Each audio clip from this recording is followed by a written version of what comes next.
Workers of the world, we need to stand in solidarity against the bourgeoisie. Workers of the world, we need to fight against everybody who wants to oppress us. Workers of the world, don't trust the media. They're only interested in lying for their bourgeoisie and upper class masters who only wish to peddle news that benefits them. Workers of the world, we need to fight to defend indigenous lands. Nobody deserves to become a minority in their own homeland. We need to fight against colonialism no matter where. Social conservatism, ethnic separatism, anti-immigration policies, patriotism, protectionism, anti-consumerism, standing up for the working class and the average guy, these all sound like telltale signs of many modern populist parties traditionally associated with the right. But these all used to be common traits in many Western socialist and communist parties. However, as elegantly portrayed by Comrade Theo, and as I'm sure you know as a working class European, this is no longer the case here in the West. Nowadays, most of the Western left has given up genuine anti-capitalism in favor of social progressivism that is clearly in line with neoliberal ideology and has what many feels is an unexplained hatred towards indigenous European culture. But why is that? If you have ever associated yourself with modern Western leftists, you will quickly come to realize that there is sadly no genuine revolutionary spirit to be found in the vast majority of their organizations. They have all become part of the system and are in fact some of the strongest opponents of any parties that usually have grassroots working class support in the West. I'm sure you've also noticed that when the working class naturally then votes against the so-called left, then they label them as white trash, uneducated, etc., etc., etc. But why do many working class Westerners, who should be the left's primary support base, feel that the contemporary left has failed the working class? Well, that's exactly what this video is about, and I'm going to start with the biggest elephant in the room. Workers of the world, we need to stop imperialist wars. We need to fight against all sorts of imperialism. We need to stand united and support the labor unions and fight against the capitalists who only wish to undermine our solidarity with each other. Dude, I'm genuinely happy to hear that. Does that mean that you'll be standing in solidarity with us, indigenous Europeans who are becoming a minority in places like London and Malmö, from basically mass immigration that only benefits like a very small amount of the population, which can then undermine labor unions, create further ethnic divisions, etc.? Because if that's the case, I really appreciate that. Welcome aboard, man. Really? Are you genuinely gonna say something like that? Dude, you should be happy that I don't call the fucking CIA on you right now, you fucking neo-Nazi. What's wrong with capitalist mass immigration basically making 40, 50, 60% of London to be non-European? Who cares about that? Dude, it's a bunch of racist redneck Europeans. They probably just work in fucking construction or something. And for the record, Europe needs more mass immigration if we are going to have continued growth, alright? So don't be such a racist. Oh, and for the record here, buddy, nobody's indigenous to any land. We're not from anywhere. Everybody's an immigrant. And of course, it's the modern left's support for mass immigration. I would in fact go as far as to say that this is the policy that most people in Europe at least associate with the left in general. Opposing this policy will quickly make you the mortal enemy of almost any modern Western leftist at a far quicker rate than, for example, opposing universal healthcare, labor unions, or even imperialist wars. Isn't that weird? I mean, none of the actual socialist revolutions throughout history has been in support of mass immigration. It's always been native workers wanting to seize control, in other words, actual socialism. How many downtrodden Russian peasants and workers do you think would have joined the Bolsheviks if their main talking point had been critical race theory and a need for German immigration? An interesting personification of this strange modern philosophy is Manu Chao, a musician who has become a symbol of social justice and anti-capitalist movements worldwide by making some pretty good songs about left-wing anti-neoliberal movements such as the Zapatistas in Mexico, who I'll probably talk about at a later date. But when this European leftist talks about immigration in Europe, his pattern of thought suddenly becomes very, well, as the kids would say, lib-right. In a 2010 interview with the University of South Carolina, the normally left-wing singer changed his tune significantly and stated that the West has a large population of elderly people and therefore needs third world immigration to excel economically in the future. Now, wouldn't the proper eco-socialist angle here be to celebrate the population decline and say we need to stop focusing on endless capitalist growth? Or maybe it's just that I don't have a degree in post-colonial studies or feminism or something. Now think about it. Who actually benefits when a country gets flooded with impoverished and desperate people? The upper class, like always, benefits. Mass immigration undermines labor unions since there's a never-ending supply of workers who are willing to work for however little the upper class wants to pay. And when indigenous workers complain about this, they are simply mocked, for example, in the South Park episodes with "they took our jobs," despite that literally being what mass immigration does. It is therefore unsurprising that many working class people who are scared of losing the little that they own have switched from voting for left-wing to anti-mass immigration populist parties. Since the Western left, when weighing the scales, always prefer to be one of the most fervent promoters of mass immigration in comparison to actually protecting their own working class. But it hasn't always been like this. Once upon a time, the left actually stood up for the working class and wasn't afraid of calling out illegal and mass immigration for what it was. A great example of this is Cesar Chavez, the famous Chicano labor union leader who is venerated as a folk saint among Mexican Americans. He knew the obvious truth that mass immigration undermined strikes, unions, and wages, and therefore he and his union, United Farm Workers, focused heavily on stopping illegal immigration into the United States, despite the majority of United Farm Workers and Cesar Chavez himself being Mexican in origin. This question of the illegals I find very interesting. Would you say that it's, at this particular moment, as important as any of the other problems facing the union? Oh, yes. In the last 3 weeks, last 2 weeks, it has become an emergency for us. Well, there's an awful lot of illegals coming in. By the hundred, by the thousands, our people are, some of the crews where there's now strike breaking, some of the crews are 100% illegals. Outright, openly, with no attempt to disguise it. And so it's so bad now that we estimate 60 to 70% of the farm workers in California, of the resident worker, of the citizen, is out of a job because of the wetbacks. They're coming in by the thousands, just unbelievable. See, they're coming in with the consent of the Immigration Service, which is part of the Department of Justice. How else could they come? We, for instance, know that if you go to Coachella, you go to around the El Paso area, the secondary immigration checkpoints have been unmanned now for at least 3-4 weeks. They're closed. They're at night. They're dark. It's a vicious attack on the local worker, and it's just one of those things that agribusiness thinks they can get away with it. The workers themselves, even though a lot of them are Mexican descendancy themselves, are very uptight and very, very worried and very mad about the illegals coming to break their strikes, and it takes away their jobs, their livelihood, and so forth. Imagine this happening nowadays. Everyone would accuse them of every single slur in the book for realizing the obvious truth and actually following through. All right, but when it comes to class solidarity, come on, you're literally a communist, man. At the end of the day, you gotta support the working class. Class solidarity? Really? Dude, are you stuck in 1920 or something with those homophobic Stalinists? Besides, at the end of the day, the working class are racist neo-Nazis who vote against immigration, even though immigration is clearly for their own benefit. So I don't really get your point, man. You really sound like, you know what, that's it. I'm calling him, dude. I'm calling every single security service. I'm getting the fuck out of here. Listen here, at the end of the day, what it really means to be a true European Western leftist like me is that you support trans, Somali, immigrant, Muslim, refugee, OnlyFans content producer, Latinx right to make huge factories that'll then employ all of you disgusting white males to work as wage slaves there until you fucking drop.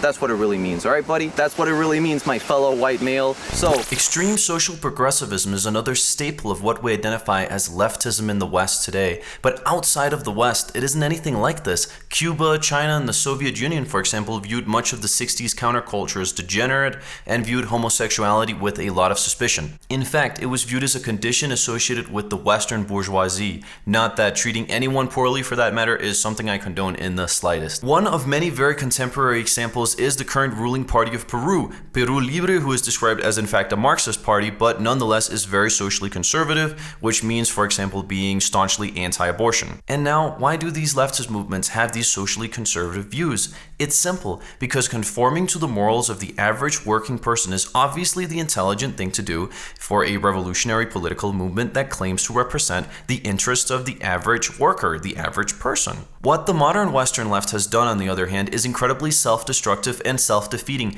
by shilling every single new form of Foucault-inspired extreme social constructivism, progressivism. This completely alienates the average person. Every single anti-capitalist movement in history has been brought to power by working class men who have never heard about male privilege, white privilege, or gender studies that no one in the working class can relate to. In fact, these values are usually supported by the wealthy. Nowadays, a rich, gay, non-ethnically European person can view himself as being more oppressed by the same system that gives the person all their material wealth than an average worker, which is something that the average Western leftist most likely will agree with them in. Very strange, isn't it? Yet again, the elite and many on the Western left's values completely align, while ignoring the fact that the average working class man lives paycheck to paycheck in an increasingly unequal society, working for a system rigged against him. This is obviously what the left should focus on if they wanted the support of the most important demographic in any country, young men. Have you ever sat down and wondered who really fights for me? If the Western left actually wanted a real and meaningful change, they would appeal to young men like me, because at the end of the day, whether you like it or not, we're the ones with the only real source of authority, physical power. I, like many other men in society today, feel disillusioned and disappointed by our current situation. I, like many other young men, feel like I've tried so hard to make something of myself, but at the end of the day, there doesn't seem to be any escape from wage slavery. I, like many others, don't want to sacrifice the rest of my life to fuel a destructive consumerism and growth that will only destroy the planet and line the pockets of a very small, wealthy elite who wouldn't even spit on me if I was on fire. And at the end of your life of toil, you still won't have anything to show for it, while the cold, individualistic, and alienating society degrades and even the planet itself disintegrates even further around you. It is exactly this very sad situation that the Western left should be focusing on, but instead it has become the lapdog of the Western establishment, supporting every single new movement produced by the capitalistic society that further divides people in just the same way as xenophobia does, and never focuses on actually fundamentally changing the system and overthrowing the capitalist system. Quick point of privilege, quick point of personal privilege. Yes. Guys, first of all, James Jackson, Sacramento, he, him. Point of personal privilege. Yes. Please do not use gendered language to address everyone. Okay. We have a lot of disabled comrades, and a lot of those are... والله انتوا كلاب بصراحة يعني ماشي نشتغل عادي. Free. The left is actually helping to dismantle the welfare state. Seriously, I encourage you to go and talk about revolution and genuinely changing society for the better with a leftist politician today, but however, the vast majority of them will simply deflect by solely talking about a welfare state, which is funny because the same leftist politicians are in fact unintentionally aiding the right in removing the welfare state. Therefore, the working class naturally looked for an alternative and found it in anti-immigration populist parties. These populist parties, however, don't either have the average person's interest at heart, because they are either moderate or right-wing parties, which means economical policies that benefit the elite like privatization, lowering pensions, destroying the welfare state, and more foreign wars. So no matter what the average person votes for, they still lose at the end of the day because the result will be the same. Imagine if we had a political movement that really did focus on you and I and represented an actual union of average people who believed that we could truly escape from our nihilistic and lonely lives and take real charge of our lives with workplace democracy, community, etc., etc. But no, instead the average guy that doesn't want to drink all of society's heathenistic Kool-Aid instead goes on Discord groups and the different chans where no actual solution is provided, and instead just glorify the doomer persona and gravitate towards right-wing political ideologies that do not provide any alternative other than just simply frustration and hatred. I was personally there at one point, but I quickly came to the realization that the people on the right cares about you as little as the people on the left. Sure, you're both white men, but at the end of the day, you're just a chess piece in their plan because of the very hierarchical structure that these right-wing groups usually have. So in other words, there are no good options currently because the Western left quite literally abandoned their post as the union of people who truly were in it for everyone. It alienated the young Western man, which is a pretty horrible political decision considering that angry young men are pretty essential to any revolutionary group. I mean, seriously, have you seen any combat footage from Syria, Iraq, Ukraine? The vast majority of men fighting in these wars are angry young men. It is incredibly sad that they're dying for such pointless political causes when they really should unite, but that is exactly the point. It's these guys that you need to try to unite to actually change society, because no matter how democratic you think your society is, the elite will never give up its actual power without a fight. It has never happened in history, and if you think the modern Western elite is any different, you are quite frankly deluded delusional. Look at how the Western elite treated the Yellow Vests in France, or how many foreign wars they've started since the end of the Cold War.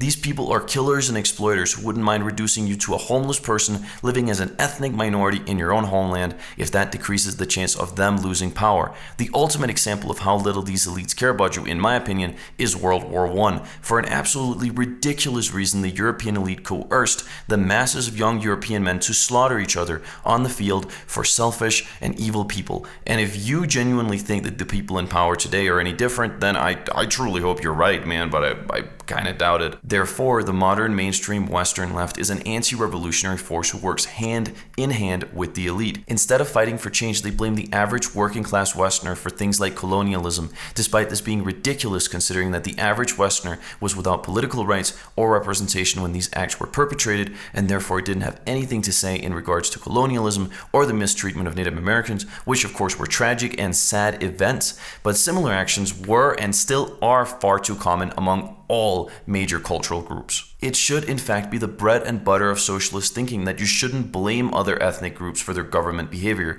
but instead be willing to work with anyone to overthrow the capitalist system and replace it with whatever system you want to replace it with. And now for a little history lesson. Why did the Western left betray the European working class? Now, after hearing this, an understandable thing to be wondering is why did the Western left not only neglect, but in fact actively work against the interests of the Western working class? Well, the answer to this has several factors. One factor that definitely contributed to this was after World War II, many Western communist parties colluded in actively trying to destabilize Western societies. In the United States, this especially materialized in white communists being heavily involved in the African American struggle against discrimination, with the hope that this could either breed a segment of the American population that would view the prospect of a communist revolution positively, or at least undermine the United States and thus helping the Soviets. The American left's focus on race politics, however, somehow morphed into one of the first examples of explicitly anti-European groups in form of Weathermen Underground or Weather Underground, who were one of the first groups to use the term white privilege, and I quote, described white babies as pigs with tainted skin. Yes, pigs. The reason for this sudden shift to primarily focusing on race instead of class likely comes from the fact that the new generation of leftist leaders largely came from privileged backgrounds who couldn't themselves identify with the average person's struggles, so therefore instead focused on race. I mean, for God's sake, the leaders of Weather Underground were an upper middle class Jewish woman and a white man whose father was the chairman of a large electronic company. Not really the average working class Joes. This is also a pattern that we see today in a lot of leftist groups, by the way. The same thing also happened in Europe, where large parts of the communist movement became disillusioned with the Soviet Union's obvious authoritarianism and therefore split off and became Euro-communists and the New Left, both focusing more on pushing social progressivism than class struggle, and the latter completely abandoning it. This was likely primarily because of self-interest, considering that these were also the leftists who generally came from upper and middle class backgrounds. These people and their descendants then just became another tool for the establishment and are the people that I am addressing in this video. Oh, and by the way, the working class communists largely stayed loyal to the Soviet Union despite its many and very obvious flaws. This faction, however, largely became irrelevant in the West after the Soviet Union's collapse, and are now mainly boomers protesting against Western intervention, which is very nice, and sometimes in favor of North Korea, which is more, it is what it is. Note, of course I am generalizing, but you of course get the picture. You all probably remember famous leftist leaders like Che Guevara and Thomas Sankara, people who spent their entire lives fighting for a dream and truly sacrificed everything for their belief in a socialist future. And I, among many others, have deep respect for any genuine individual who is willing to risk their own lives for what they perceive as justice. Whether or not you might agree with their ideology, this type of dedication grants a certain level of admiration in a lot of cases. However, characters worth this type of admiration are not to be found anywhere among modern mainstream Western leaders, thinkers, or influencers. Instead, we have media darlings like Alexandria Ocasio-Cortez in the United States, who claims to be socialist, but is glorified by the neoliberal American media. Now, why is that? It's because her main political objective is to bring in as many Latin American immigrants to the United States as humanly possible, which in turn only benefits the same class who owns the media because they can then lower the wages. Seriously, what actual revolutionary policies does AOC actively campaign for? And no, mass immigration from America Latino isn't revolutionary. I'm talking about things like workplace democracy and direct democracy. Exactly, she doesn't actively campaign for that. She might have superficially mentioned it, but 99% of her time is spent promoting political causes that never fundamentally threaten big business, because that would actually make her a genuine threat to the neoliberal establishment that owns the media, and that would then result in her no longer being promoted by them. So again, if she isn't even willing to risk losing her favorable mainstream media coverage, then it's clear that she would never ever be willing to actually risk her own life for what she allegedly believes in. Another very contemporary and rather unintelligent but nonetheless quite famous example is the quote-unquote leftist influencer Hassan Piker,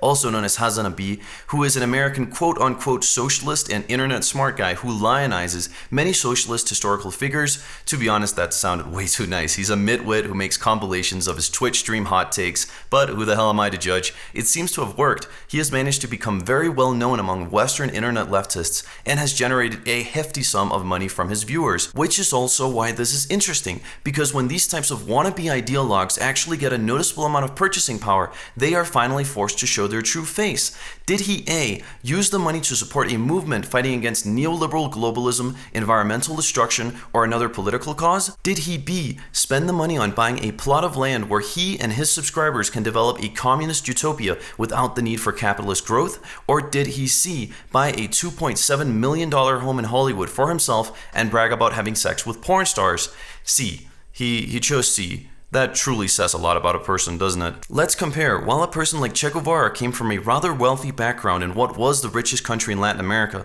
he nonetheless spent his entire life fighting against injustice and imperialism. He even could have stopped after having overthrown the pro-American government in Cuba, but no, he kept going and gave his entire life for what he believed in, and that is the reason why he has become a symbol around the world. Now, let's compare that to a grifter like Hassan Piker. He has all these financial resources, and no one is asking him to go and join a rebel group in some country. But if he truly believed in what he said, he would spend his money on actually trying to make a change in the world. But no, he couldn't even do that, while much less fortunate people are sacrificing everything they have for what they believe in every single day. Alternate political movements and a call to action for the future. By following me and watching my content, I am sure you've come to the same conclusion as I, that both the Western right and left has failed. And just to be clear, this video isn't in any way an attempt to glorify neither the traditional right nor the traditional left. Old Marxist movements, for example, all ended in incompetent and totalitarian states where the old elite was simply replaced with a new one. I think it's important to realize that we should forget about the ideologies of the past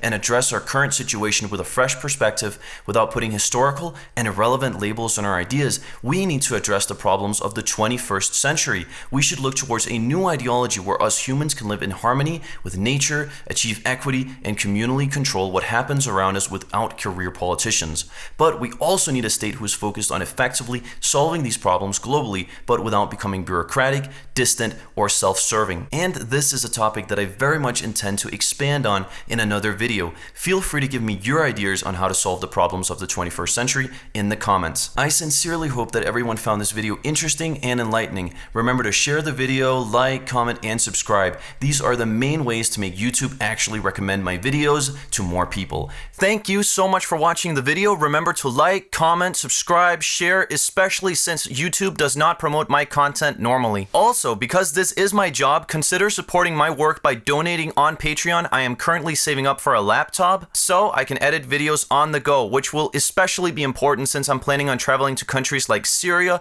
and Colombia to tell the stories that do not fit the narrative.